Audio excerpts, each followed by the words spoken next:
સુરતમાં અગ્રણી automotive dealer Nanavati group દ્વારા 3 દિવસીય ઈવી ડ્રાઈવ ઇનિશિયેટિવનો ભવ્ય પ્રારંભ કરવામાં આવ્યો છે।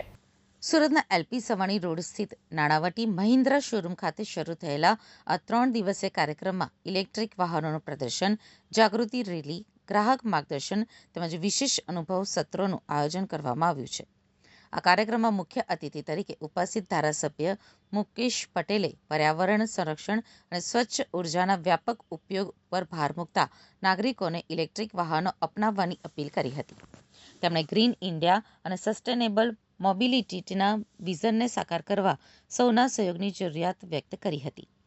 નાણાવટી ગ્રુપના સીઈઓ ગૌરવ વસીઝે જણાવ્યું હતું કે ઇલેક્ટ્રિક મોબિલિટી માત્ર ટેકનોલોજીકલ પરિવર્તન નથી, પરંતુ આગામી પેઢી માટે વધુ સ્વચ્છ અને જવાબદાર ભવિષ્ય તરફનું મહત્વપૂર્ણ પગલું છે। કંપની ગ્રાહકોને આધુનિક અને પર્યાવરણ મિત્ર પરિવહનના વિકલ્પો ઉપલબ્ધ કરાવવા પ્રતિબદ્ધ છે। જનરલ મેનેજર હર્ષિલ પટેલના જણાવ્યા મુજબ આગામી 3 દિવસ દરમિયાન તમામ નાણાવટી મહિન્દ્રા શોરૂમમાં ઈવી અંગે જાગૃતિ કાર્યક્રમો, નિષ્ણાંત માર્ગદર્શન અને મીડિયા ઇન્ટરએક્શનનું આયોજન કરવામાં આવ્યું છે। નમસ્કાર। દેશના યશસ્વી વડાપ્રધાન નરેન્દ્રભાઈ મોદી સાહેબ ગઈકાલે જ 4399 દિવસ પૂર્ણ કરીને ભારત દેશની અંદર ચૂંટાયેલા વડાપ્રધાન તરીકે પહેલા એવા વ્યક્તિ છે કે એમણે 4399 દિવસ પૂર્ણ કરી સમગ્ર દેશે એમને વધાવી લીધા છે। ત્યારે નરેન્દ્રભાઈ મોદી સાહેબના ઇલેક્ટ્રિક મોબિલિટી ગ્રીન ઇન્ડિયા પહેલને મજબૂતને આગળ બનાવવા માટે નાણાવટી મહિન્દ્રા દ્વારા એક સરાહનીય આયોજન કરવામાં આવ્યું છે।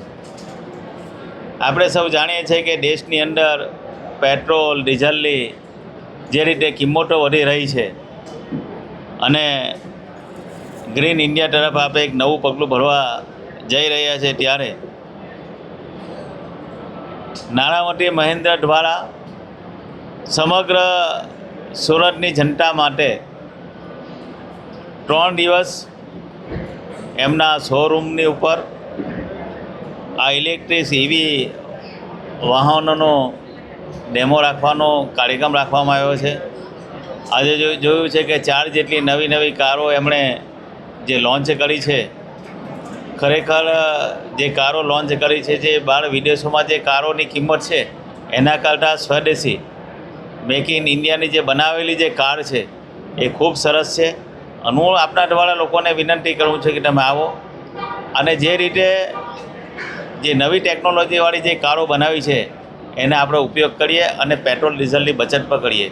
સાથે સાથે મેં નાણાવટી મહિન્દ્રાના ઓનરને હિતેન્દ્રભાઈને કહ્યું છે કે આ મુહિમ તમે સુરત શહેર પૂરતી નહીં પણ ગામડા સુધી પણ લઈ જાઓ અને ગામડાની અંદર પણ આવો તમે એક ડેમો બતાવો, જેથી ગામડાના લોકોને પણ આ લાભ મળે। અને કિંમત 14 લાખથી ચાલુ કરીને 35 લાખ સુધીની સારામાં સારી કાર એસયુવીથી લઈને તમામ પ્રકારની કારો અહીંયા ઉપલબ્ધ છે। તો આ જરૂરથી લોકોને વિનંતી કરું છું આનો ઉપયોગ કરે અને ડેમો કમસે કમ ડેમો જોઈ જાઓ તો આપને ખબર પડે કે આ મેક ઇન ઇન્ડિયાની અંદર આપણે અત્યારે ક્યાં આગળ વધી રહ્યા છીએ। જેથી લોકો ઇલેક્ટ્રિક વાહનોની આધુનિક ટેકનોલોજી તેમજ તેના આર્થિક અને પર્યાવરણીય લાભોને નજીકથી જાણી શકે। નાણાવટી ગ્રુપે સુરતના નાગરિકોને આ 3 દિવસીય ઈવી ડ્રાઈવ ઇનિશિયેટિવમાં સહભાગી બનવા અને ઇલેક્ટ્રિક મોબિલિટીના નવા યુગનો અનુભવ કરવા હાર્દિક આમંત્રણ પાઠવ્યું છે। તરફથી આપ સૌનું મીડિયા કર્મીઓનું હાર્દિક સ્વાગત છે। ચાલુ દિવસ દરમિયાન તમારી ફરજોના ભાર ટળે આમાંથી સમય કાઢવો એ કેટલું મુશ્કેલ હોય છે એ હું ચોક્કસપણે જાણું છું અને એ સંજોગોમાં આપનો સૌનો ખાસ આભાર માનું છું। આ જે એક ચળવળ છે, આપણે એને મુવમેન્ટ કહી શકીએ, ગો ગ્રીન। તો ગો ગ્રીન મુવમેન્ટ આપણે અહીંથી ટ્રિગર કરીએ છીએ।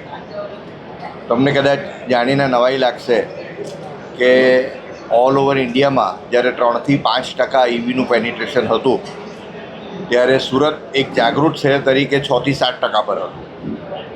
અને મિડલ ઇસ્ટની ક્રાઇસિસ પછી ઓલ ઇન્ડિયા કદાચ 6 થી 7% પર પહોંચ્યું છે પેનિટ્રેશનમાં, તો આપણે સુરત ખાતે 15%થી પણ વિશેષ છીએ. એટલે સુરતનો એ અભિગમ રહ્યો છે કે નવી અને સાંકડી ટેકનોલોજી હોય તો એને ચોક્કસ અપનાવવી અને માણવી.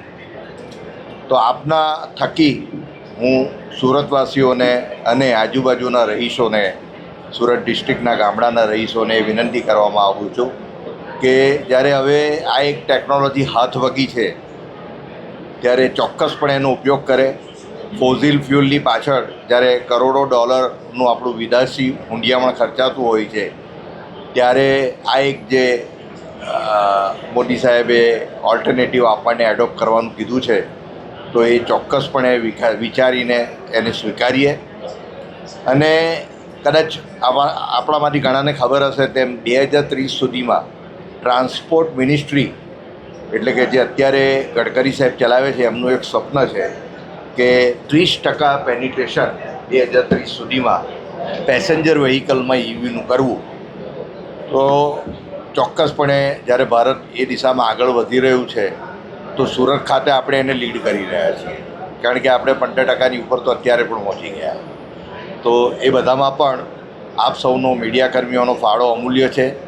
આપ જે અવેરનેસ ક્રિએટ કરો છો એ છેવાડાના માણસ સુધી પહોંચતી હોય છે. એટલે એ તમારી મુહિમ ચાલુ રાખજો અને ગો ગ્રીન તરફ, સસ્ટેનેબલ મોબિલિટી તરફની આપણું જે પ્રયાણ છે તેને પૂરતું પ્રેરક બળ મળી રહે એવા આપ સૌ તરફથી પ્રયત્નો થાય એવી આશા રાખું છું. Thank you.